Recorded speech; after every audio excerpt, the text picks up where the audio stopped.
I'm standing outside Brett's office building, the autumn sun warming my back as Ryan stands beside me. The weight of the confrontation we just endured is slowly lifting, replaced by a strange sense of peace. It's been a year since that disastrous wedding day, a day that turned my world upside down but also led me to discover the true meaning of family and love. I'm 30 years old, and my name is Lily Thompson. I come from a family with a long, standing reputation in the business world. My father, Richard Thompson, is a shrewd and ambitious corporate executive. He's always been focused on climbing the corporate ladder and maintaining the family's high-profile status. My mother, Victoria Thompson, is a socialite who thrives on prestige and appearances. She spends her days attending galas and networking events, making sure the Thompson name is always in the spotlight. My younger sister, Chloe, 28, has followed in their footsteps, with a sharp eye for fashion and a knack for making connections in high-end circles. Growing up, I was the odd one out. While my family was busy chasing wealth and status, I found solace in the simple things in life. My grandfather, Henry Thompson, was my rock.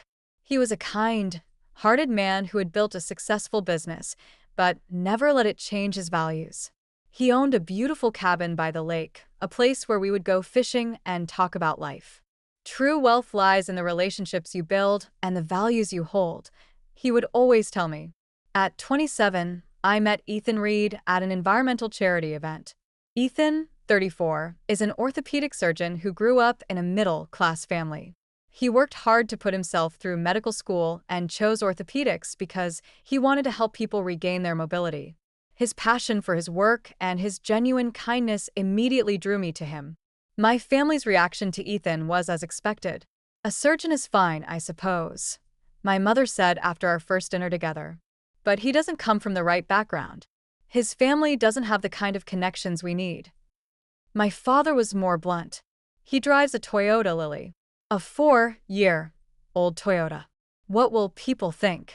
Chloe just rolled her eyes. "You could do so much better.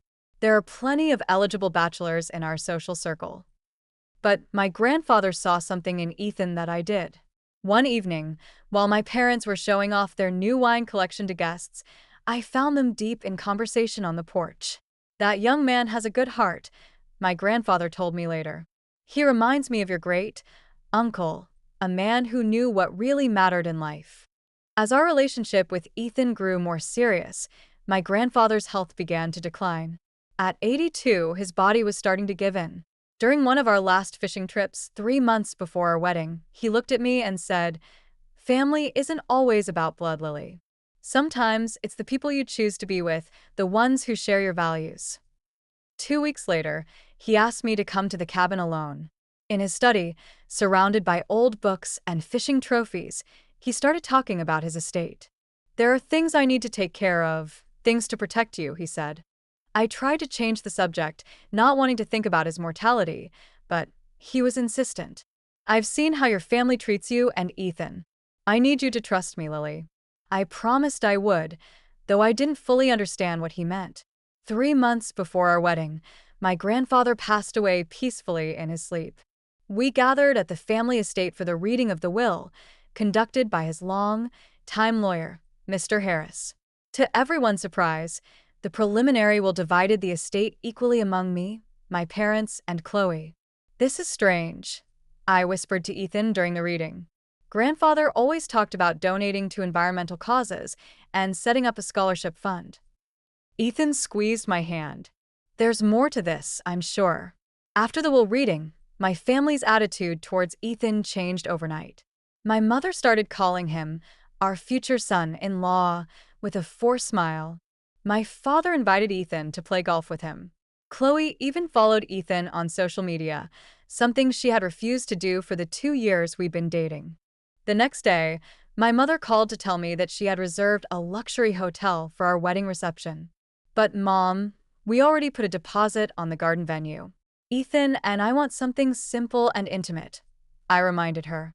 "The garden is nice for pictures, but it's not suitable for a Thompson wedding," she replied dismissively.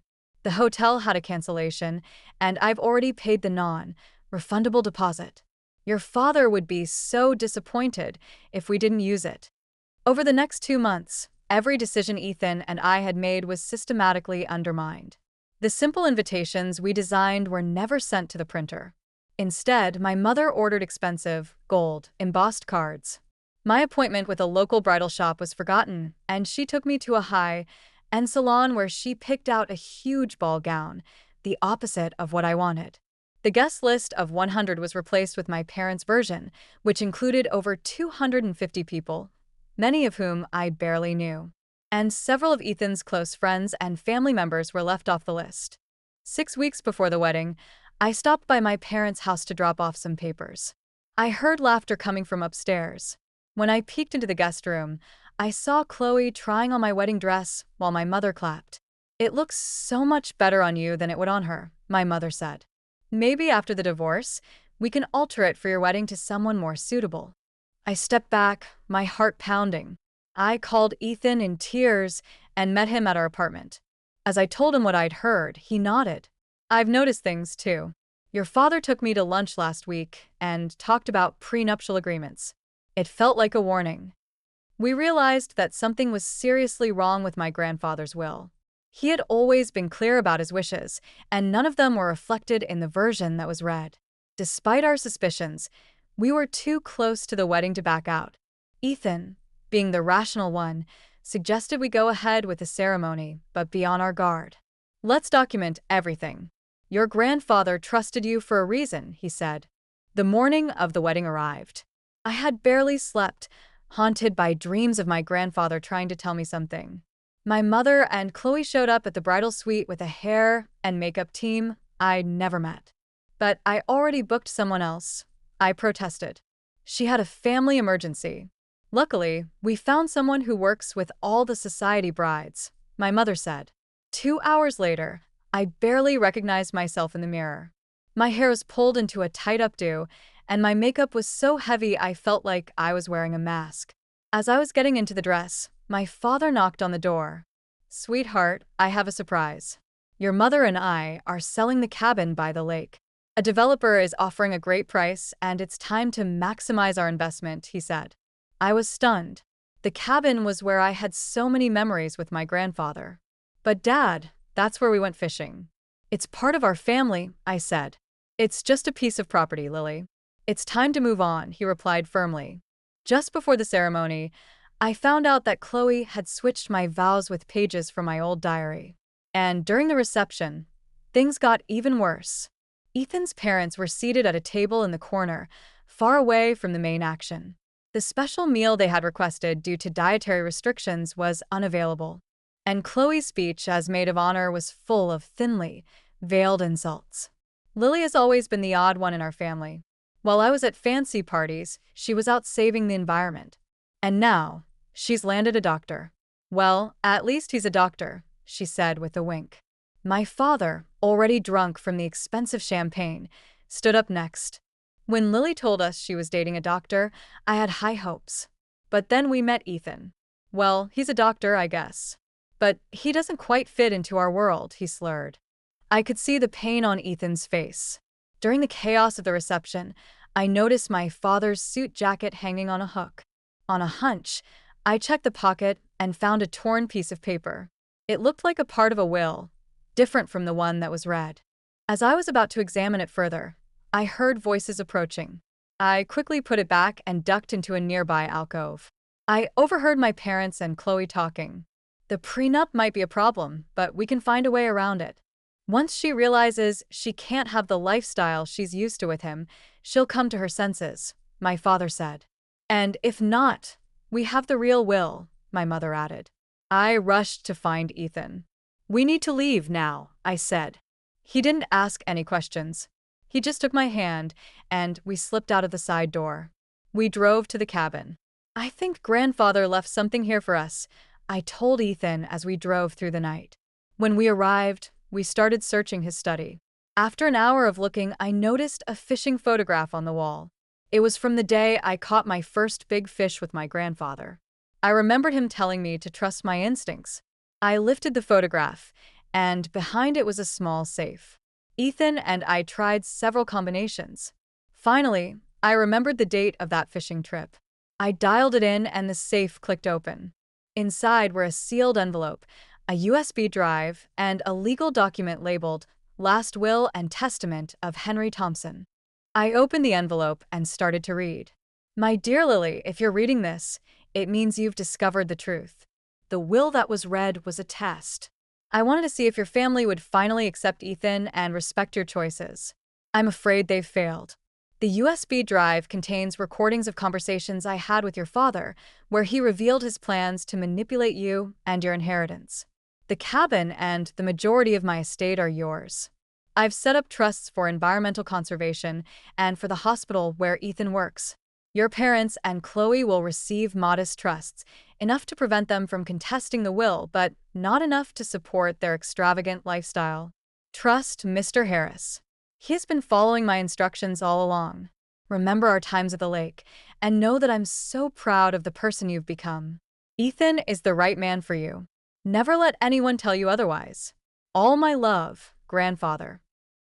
Tears streamed down my face as I finished reading. Ethan put his arm around me. He knew, I whispered. He knew exactly what they would do. We decided to go on our honeymoon to the Maldives.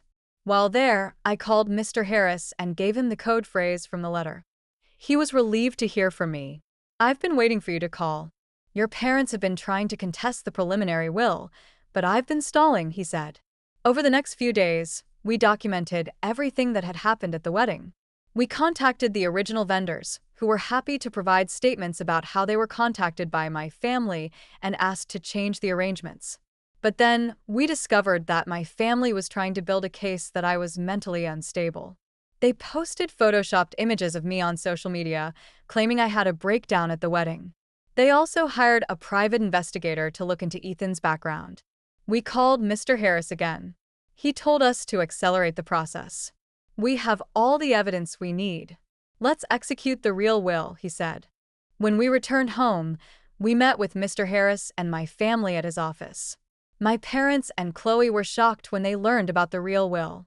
They tried to deny everything, but we presented the evidence, the vendor statements, the recordings, and the real will. My father tried to negotiate. What will it take to end this amicably? Name a figure, he said. But I stood my ground. This isn't a negotiation. This is the consequence of your actions.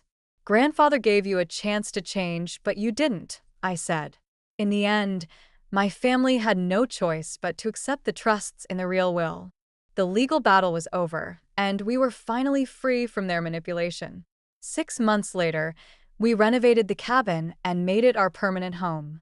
Ethan's career continued to thrive, and he was able to use the trust funds to set up a free orthopedic clinic for underprivileged children. I established an environmental foundation in my grandfather's name, focusing on lake conservation.